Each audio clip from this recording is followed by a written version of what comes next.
My dad yelled at me and said I wasn't important anymore. He didn't want me in our house ever again. My fiancé John backed him up. I left home crying right after finishing high school. My name's Amy. Now I'm 36 years old and work as a farmer.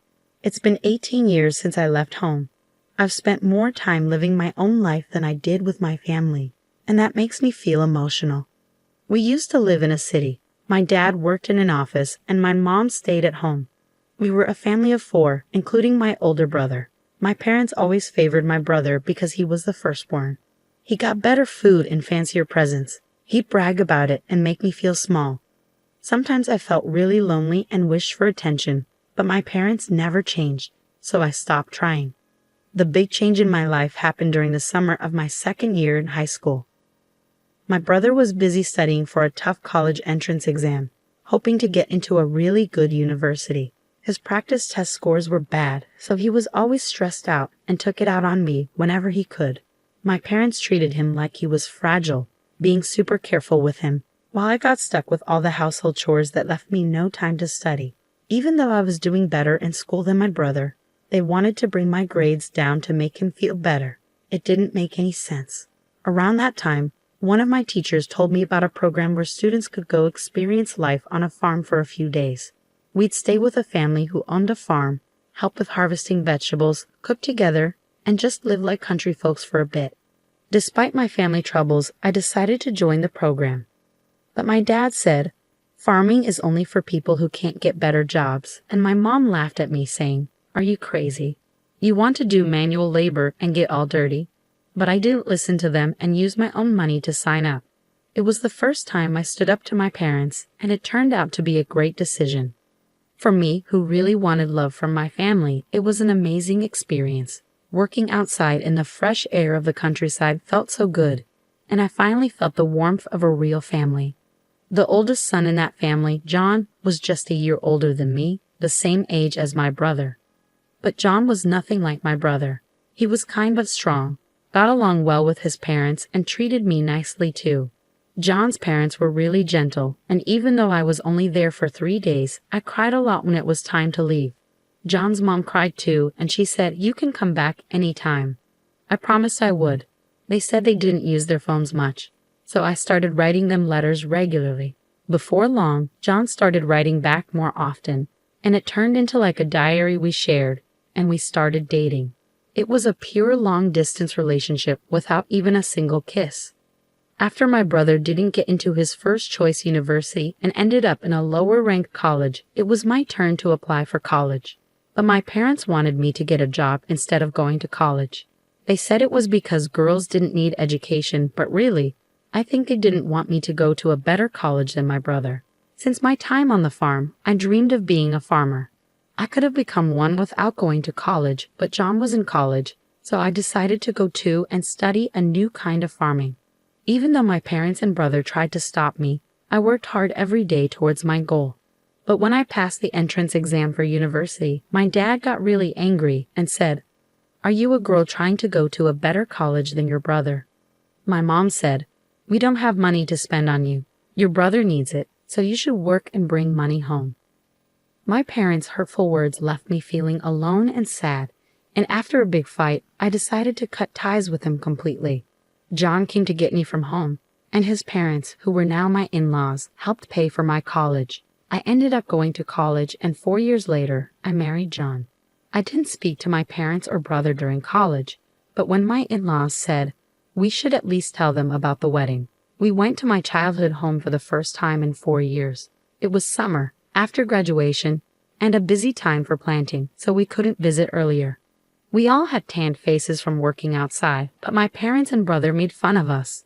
My mom asked, "How old are you now? You must be poor to work outside and get so dark." I felt so embarrassed.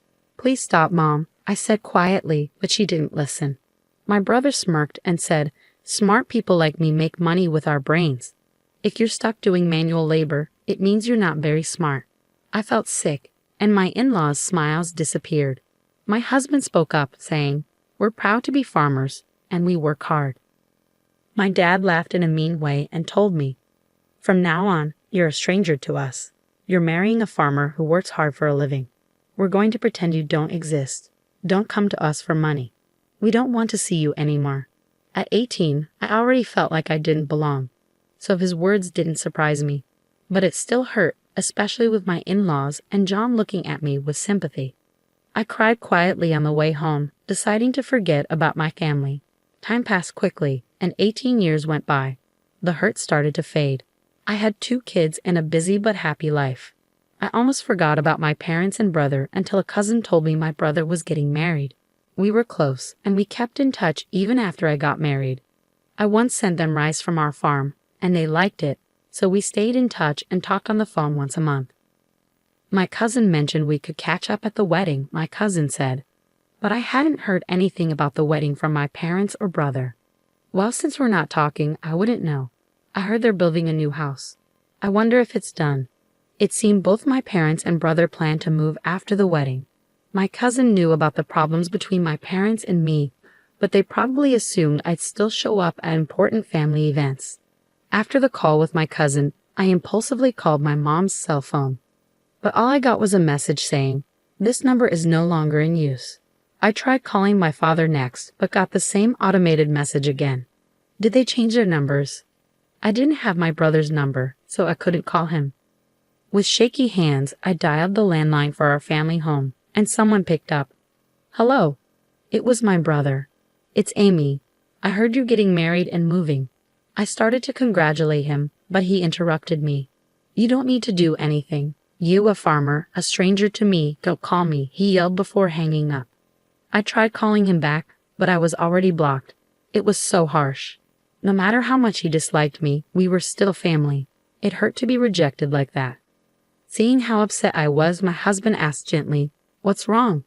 What happened?" I couldn't hold back my tears as I told him about the conversation. Both my husband and my in-laws were furious, as if it had happened to them.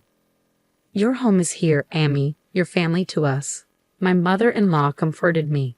Her words brought tears to my eyes. I wish she was my real mom. She cared about me more than my own mother did. My father-in-law also reassured me, saying, "You're happy now. That's what matters. Don't let it hurt you. The one who stays positive wins." My husband added, "Let's learn from their mistakes and make sure we're different." Even our kids, unaware of the situation, hugged me tightly.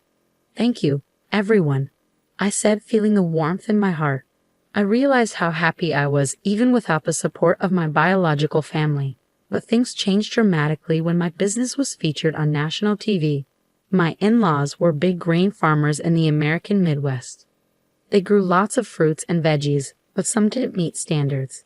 I studied food business in college and figured out how to sell the produce that wasn't perfect. I started an online business selling jams, juices, and pickles made from those fruits and veggies. With support from the local farmers union, my business became a hit. Moms loved our safe, homegrown food, and seniors enjoyed the homemade pickles. I hired young women who, like me, married into farming families and unemployed young people. The business grew to $5 million. Our success story got covered on TV. After the TV show aired, we were bombarded with calls from all sorts of people. We got orders, questions, offers for deals, and requests for interviews. Both the company phone and my personal cell phone wouldn't stop ringing. So when I got a call from an unknown number, I answered without thinking. To my surprise, it was my brother.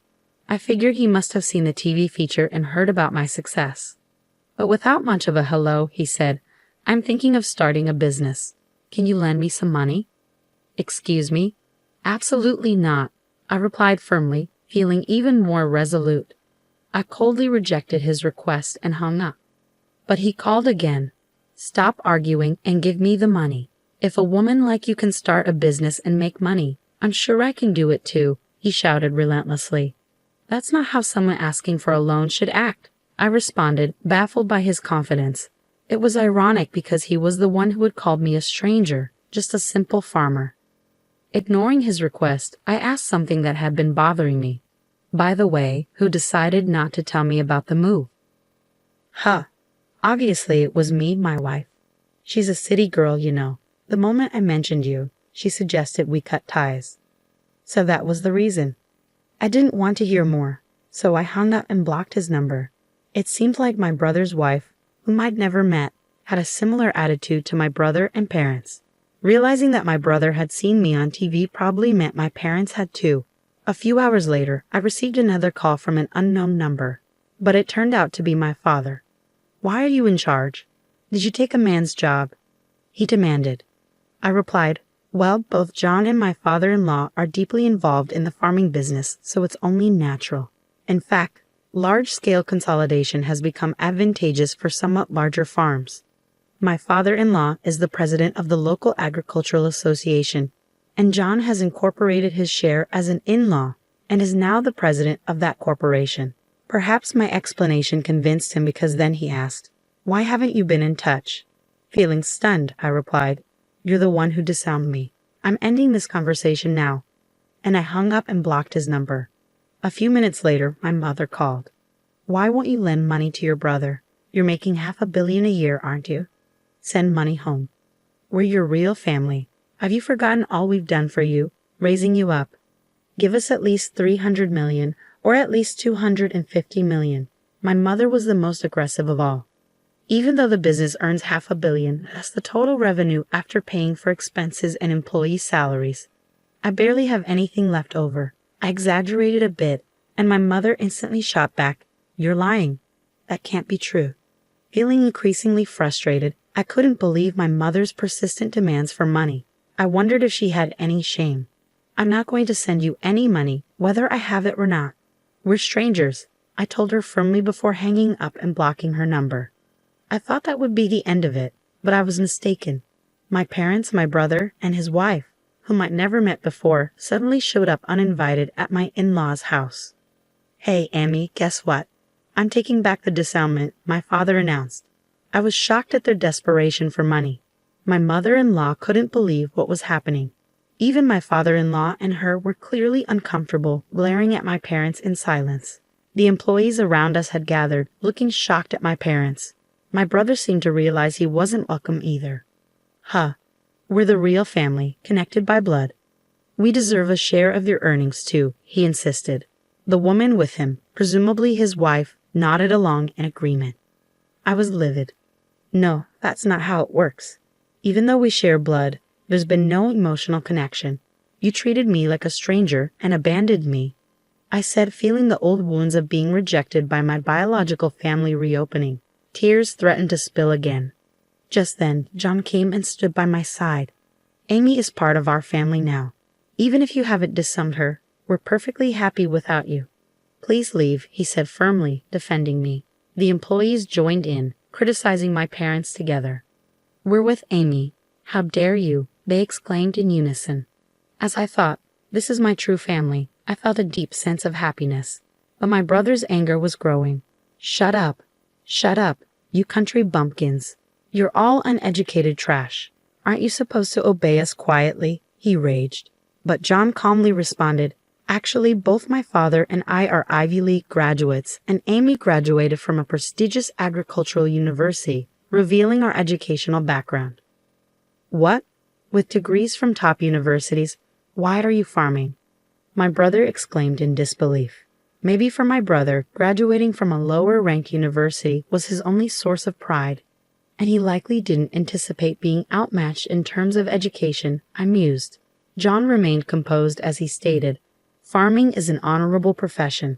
We can apply what we've learned in college to it." I couldn't contain my laughter at the absurdity of it all. "Brother, you've been bested by John in every way." I chuckled, feeling a sense of relief wash over me. Realizing I had been too fearful of my brother and parents, I spoke up firmly. "Let me make this clear one last time. We are strangers now." Pausing briefly, I adopted a polite tone. "Therefore, I cannot lend or give money to strangers. Please leave. If you cause trouble or act violently, I will call the police and take legal action." I asserted our separation unequivocally. My in-laws and husband moved closer to me, ready to shield me from any harm my parents and brother might try to inflict. I was deeply touched, feeling genuinely cared for. The employees also joined in, shouting at my parents, "Get out of here. Go home." My parents, brother, and sister-in-law left with resentment in their eyes, unable to argue further and only able to retreat. Later ever for my cousin that my brother and parents tried to get rich quickly by starting a business with borrowed money instead of asking me. But their arrogance led to a major failure. Now they're on the brink of bankruptcy, but I've cut ties with them and I have no intention of getting involved anymore. As for me, my work is thriving and I'm surrounded by my true family, supportive in-laws, a loving husband, and wonderful children. I'll cherish each day, enjoying the happiness of life.